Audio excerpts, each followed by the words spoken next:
I'm Ashton Addison from Blockwest Capital for Investment Pitch Media, and today on the Crypto Coin Show, we have Ari Redbord, the head of legal of TRM Labs. Ari, welcome to the show, and thank you for taking the time today. Hey, no, thank you so much for having me. Really excited to have a conversation today. Me too. Let's just dive into all of these amazing insights and analytics and your experience in crypto and, the illicit parts of crypto and scammers, exploits, things that are going on. It's still the Wild West. I feel like it's been tamed a little bit over the years here, but I'd love to get your opinion on where we're at. Before we jump into TRM Labs, I would love to hear a little bit about your background and how that led you into getting involved in this part of crypto. Yeah, no, absolutely. Thank you so much. I joined TRM about little under 2 years ago. Prior to that, I was a federal prosecutor. I was an AUSA, an assistant U.S. attorney for the District of Columbia for about 11 years. And much of that time, I focused on sort of the intersection of money laundering and national security, what we call threat finance. So essentially, terrorist financing, export control, sanctions, criminal prosecutions, bad guys trying to get the funds that they need to do bad things, essentially. I left the U.S. Attorney's Office a little over 4 years ago, and I went to the U.S. Treasury Department, where I was what they call the senior advisor to the Undersecretary for Terrorism and Financial Intelligence, which is sort of an only in the U.S. government type of title. But essentially, the Undersecretary for TFI oversees all the national security apparatus within the U.S. Treasury Department. So OFAC, which is the sanctions regulator, FinCEN, which is the financial intelligence unit, the sort of money laundering regulator for the U.S. government. So TRM for me was a big move because, going from one of the largest bureaucracies in the world to what was a 9-person startup a year and a half ago, we're about 150 today. So it's been a really wild journey. But honestly, part of it was just, hey, what a cool thing to get to go to a company, a startup in particular, in the private sector that is really kind of aligned to the mission that I've been on my whole career, and that is to stop bad actors from taking advantage of the financial system. Mm-hmm. Wow, incredible background, Ari. And yeah, I think startups with a small amount of people starting there and now growing it so quickly already is a super exciting thing to sort of get in on the ground level. And, the government's like a huge operation. So that must have been a huge shift for you moving to something so small. Absolutely. Yeah, no, for sure. It was it's a super interesting experience. But I've said before, and I've had the coolest law jobs that you could ever have. Right, get in front of juries, every day and say Ari Redbord for the United States. I mean, it's an extraordinary feeling to be able to say that, and then being at Treasury, really working on policy issues at sort of the most senior levels. But honestly, I have the coolest job that I've ever had now. Right. Sort of being able to be on a startup on a mission to build a safer financial system and really getting to work with so many of the entities I worked with before, public sector, private sector. It's been a huge adventure. Incredible, Ari.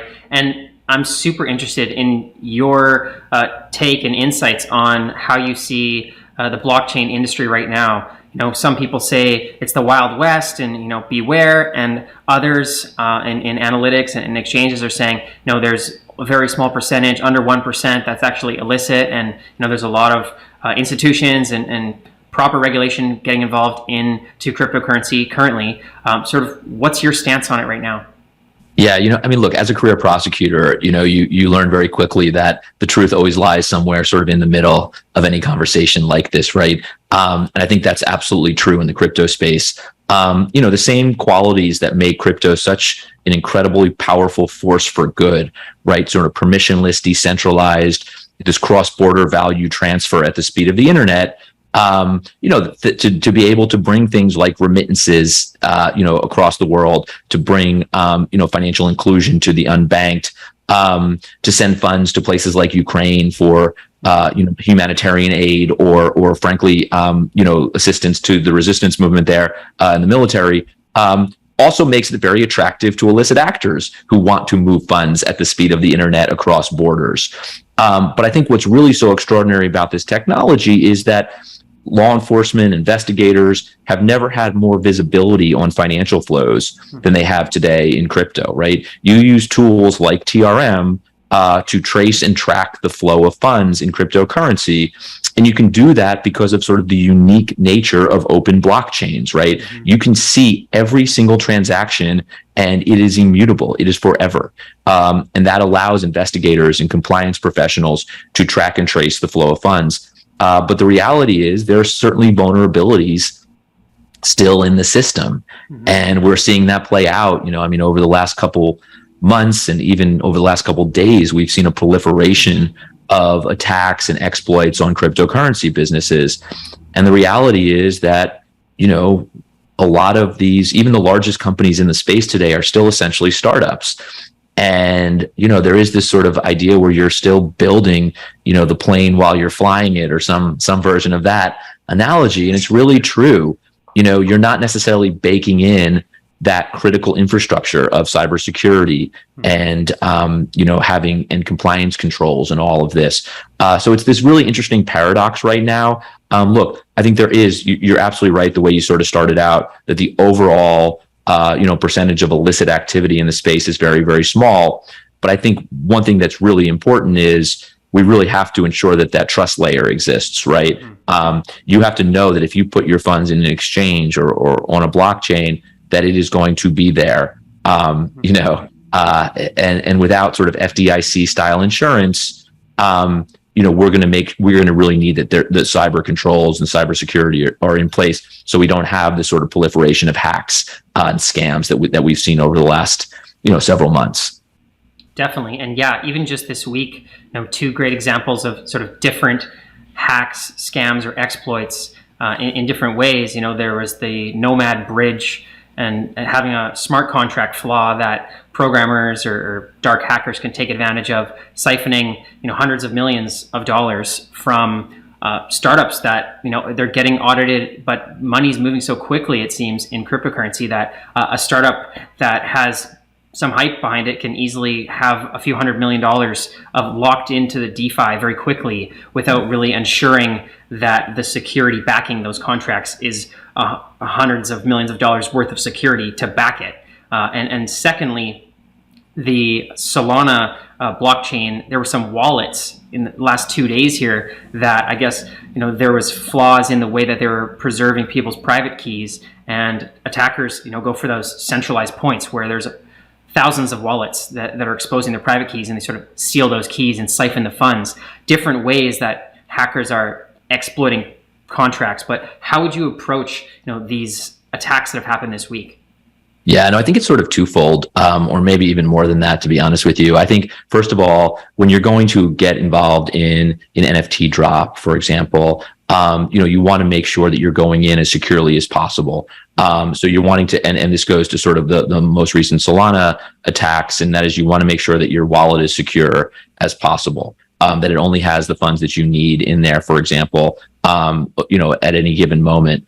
And there's, I think, lots of precautions you can take at the end of the day. But so much of this is also sort of building out the cybersecurity, right? If you look at all these attacks, you mentioned the ones over the last few days. Just a few months ago, the Ronin blockchain was attacked, part of the Axie Infinity play to earn game. It was arguably the largest attack ever on a cryptocurrency business. And that was really scary when it was a hack. It meant the loss of, almost $600+ million, potentially people's life savings. But it became even scarier in my mind when you realized that the perpetrator was North Korea. And those funds were going to be used to fund weapons proliferation and, destabilizing activity all over the world, right? I mean, that's when this gets really, really scary.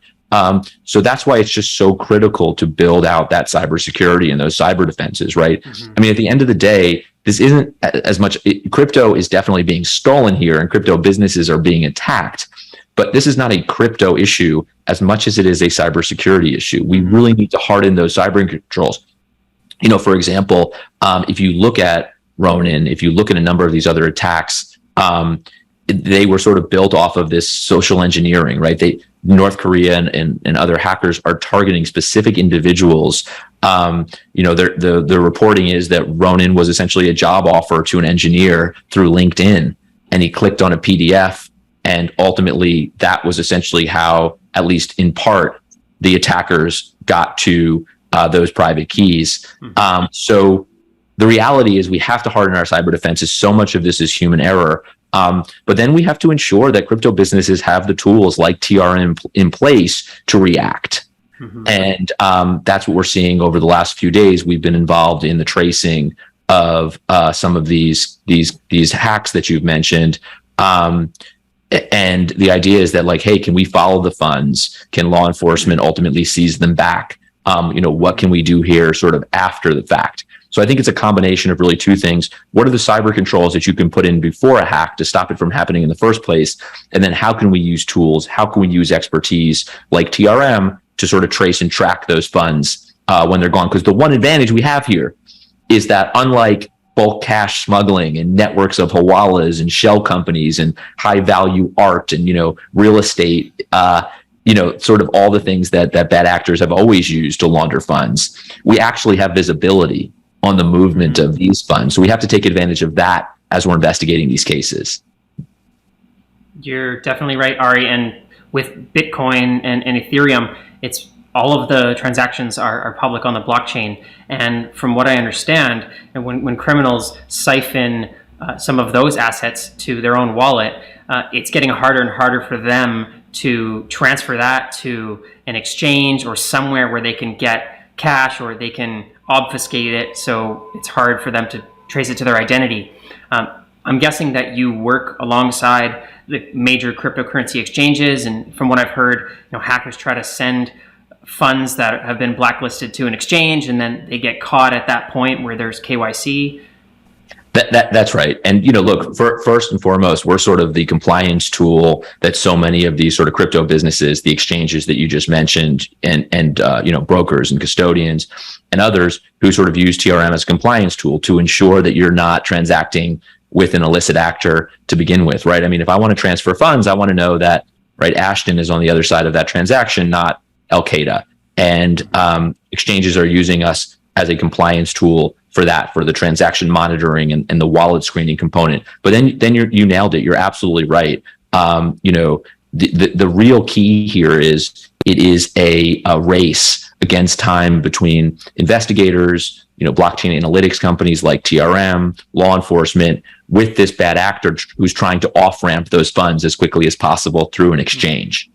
And the key there is to move quickly to trace, but also for that exchange to essentially have the capabilities to follow those funds and eventually ensure that they're not being laundered through their platforms.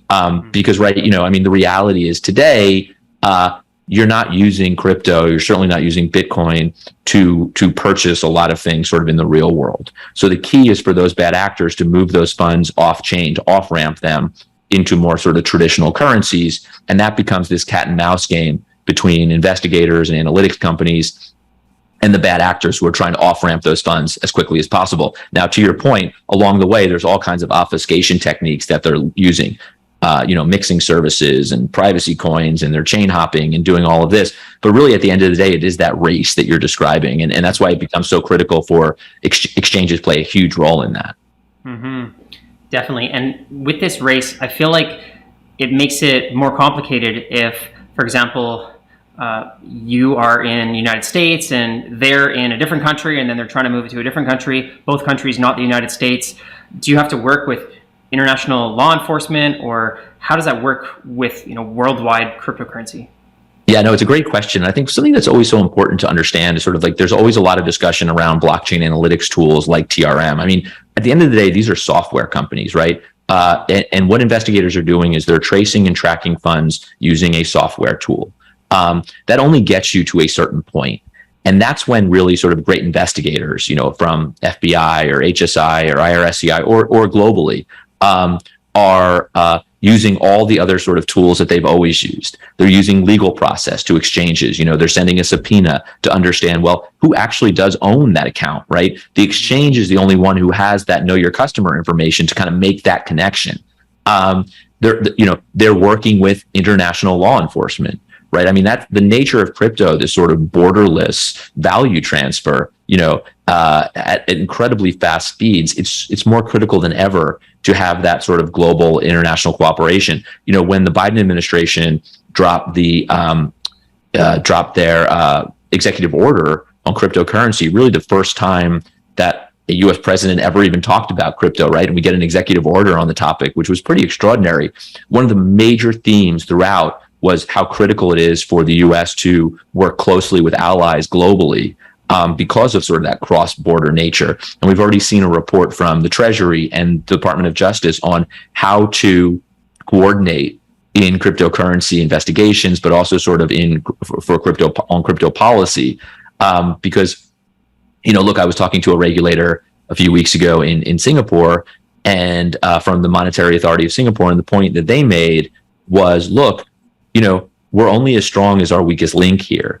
And, regulation is great in Singapore, in the US, or in the UK, or in the EU potentially. But look, I mean, if there's going to be jurisdictions that aren't going to have standards in place for money laundering and crypto, then that's going to be sort of that weakest link. And it's just very, very difficult to regulate given the cross-border nature of cryptocurrency. Mm-hmm. Great point, Ari. And from what I've seen, some of the cryptocurrency exchanges, they're setting up multiple entities, and they're trying to balance gaining a lot of users and traction and having the right regulation for each country that they're residing in. And there's been certain exchanges that have had to put in KYC and they lose users, and each person that sort of transacts is comfortable with a certain amount of giving away a certain amount of personal information. I'm curious with if you mentioned there are like subpoenas and trying to get somebody's personal information, do you have to, depending on the jurisdiction and the exchange, you find some suspicious information of a hack that happened and funds moved to an account? Do you request personal information of that specific account from an exchange, or how easy is it to get information about the, because the blockchain is sort of pseudonymous. How do you start tying that back to people's personal information? Yeah, it's a great question. And I think that it's sort of misunderstood a lot of times. I think people sort of look at blockchain analytics companies as somehow associating them with their alphanumeric wallet addresses. And that's really not the case at all, right? A tool like TRM is taking those alphanumeric addresses and layering them with threat intelligence, right? Is this terrorist financing? Is this ransomware? It's not, is this Ashton's? Is this Aris crypto address? The only way to do that is to go to the exchanges if you're law enforcement, and that means you have to have a court order, either a subpoena or a search warrant of some kind, and only then would a crypto exchange provide that information to law enforcement. So, for example, you have an attack on the Ronin blockchain, and all of those funds go into a single wallet address during that first exploit, the first moments of that exploit. The Justice Department, the FBI wants to know who is associated with that address. So they go to the exchange and they say, all right, or in this case, sort of, the company, and say, all right, do you know who is associated with this? Do you have a name? Do you have an address? Do you have a screenshot or a driver's license, right? Same thing with any kind of case. So, this is not a world in which that anyone is sort of tracking and tracing your transactions. What this is a world in which is that, you're able to tell when threat actors are moving funds. It's interesting. I mean, there's the age-old debate that we've had our entire lifetime around privacy and security. Is playing itself out in crypto as well. But I would submit that in the age of the internet, when a hack meant the loss of PII, your usernames and passwords, that was terrible. But what's really, really bad is when a hack means the loss of your life savings, right? Like we've seen play out over the last couple of days. And I think more and more people are saying, hey, look, we want pseudonymity, but we also want safety here. And I think we're starting to figure out sort of that line that I mentioned early on, like where the truth probably lies, or the right way to do this is have sound, thoughtful regulation in the space that isn't going to stifle innovation, but is going to work to keep us safe from a consumer protection standpoint, from an anti-money laundering standpoint. And I think we at TRM believe that we kind of have the technology to some extent that answers a lot of these questions, right? We can track and trace, but without sort of, divulging personal data, out there in the world. Mm-hmm. That's great to hear, Ari, because there's definitely a lot of people that are weary about giving away too much information when they're not doing anything wrong and they're just doing small transactions, and they should be in the right. Absolutely. Yeah, and as you know, even just all of the Web 2 platforms, LinkedIn, Facebook, Twitter, have all had hack exploits, and mostly everybody's personal information that's on all of those platforms is already out in the web somewhere, and people should be even more cautious about their finances. I was literally sitting with my wife watching Netflix or something about a week ago on the couch, and in rapid succession, I got an email, I got a text, and I got a phone call from someone purporting to be Coinbase. The reality is that came from a security breach somewhere, and they were guessing that I had a Coinbase account, maybe from social media presence or whatever it was, and it was a very, very targeted attack. And the reality is we just need to have controls in place if they are able to ultimately breach your cyber defenses, breach an individual cyber defenses, SIM swap, whatever it is, to ensure that that money doesn't disappear from these accounts. Mm-hmm. I completely agree, and I still feel there's a lot of those small scams where they're targeting fake IRS, targeting old people, telling them to purchase Bitcoin for the first time and send it, or phishing emails from all of these platforms and exchanges. You can never trust emails nowadays, because if they're asking you to log in to your account, you should always just go to the website, because there's a good chance you're going to put in. You go to look at the website, and so much of this is exactly that, right? Is like just putting together best practices. And I think, it's part of our job as part of this community and part of the space. One thing we've done at TRM is we've stood up something called Chain Abuse, which is a website that basically, I think of it as sort of a Waze for crypto frauds and scams. It's a place that we crowdsource. We work with Circle and Binance US and Aave and a bunch of other companies in the space. And it's just strictly a place where people can go and report scams, just like we're describing. And it's a way for it to say, hey, look, this happened to Ari. I don't want it to happen to Ashton or anybody else. But it's also a place where investigators can look for leads to investigate cases. So look, I think the nature of the blockchain, that sort of open ledger, actually allows us as a community to police this space a little bit more, ourselves. And you see this in the Twitterverse, right? Like crypto Twitters is all the time investigating things and looking at stuff. And I think it's cool. And I think it's a really great opportunity to show regulators, hey, this is a space that could actually do some of the sort of policing itself because of the nature of blockchain.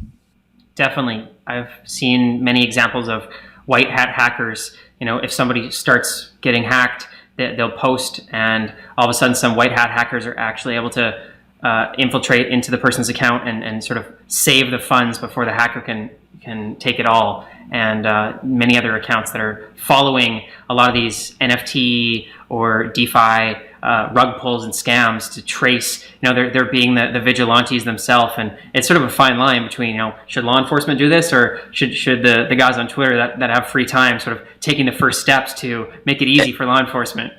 I think everybody, absolutely. No, that's great. We got to keep the space safe.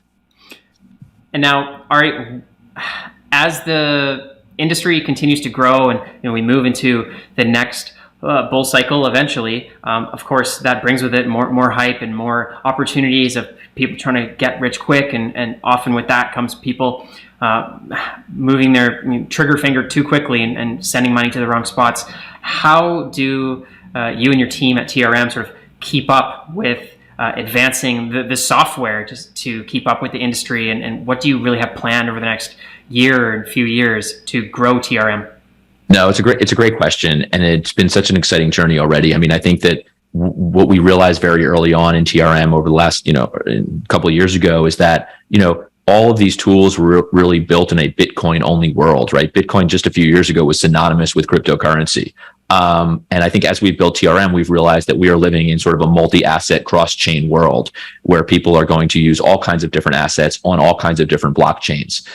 Something like Solana didn't exist a few years ago, and now we see a vast amount of NFT activity occur on Solana, right? So I think that we see things changing, and we have built sort of a cross-chain data architecture in order to ensure that we're able to follow funds across blockchains. And sort of as blockchains develop, we'll add more blockchains. And I think that's something that we've always been really focused on, that the reality is we're not in sort of a Bitcoin world anymore.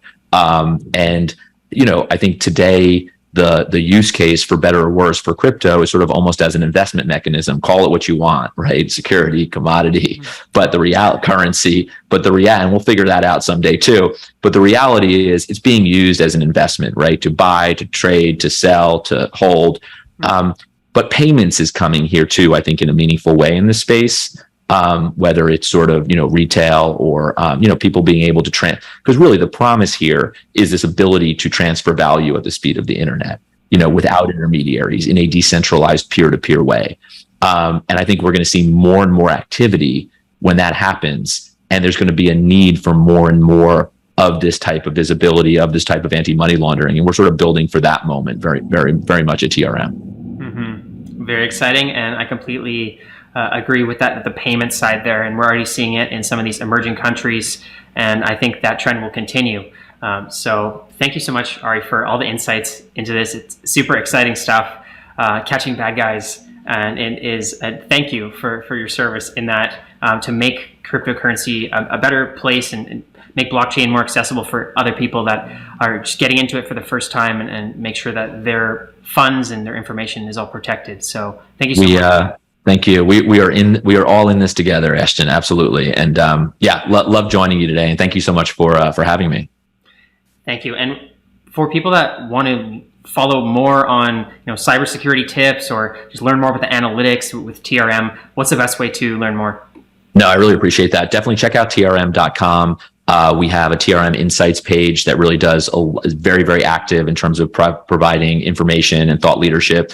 I host at least once a month, now twice monthly, webcast called TRM Talks, where I sit down with sort of senior policymakers globally, everyone from the U.S. Treasury Department to DOJ to UK regulators, to really talk about sort of what are the hot topics in crypto regulation, crypto law enforcement type of investigation. So just to tune into that, and looking forward to more conversations like this, Ashton.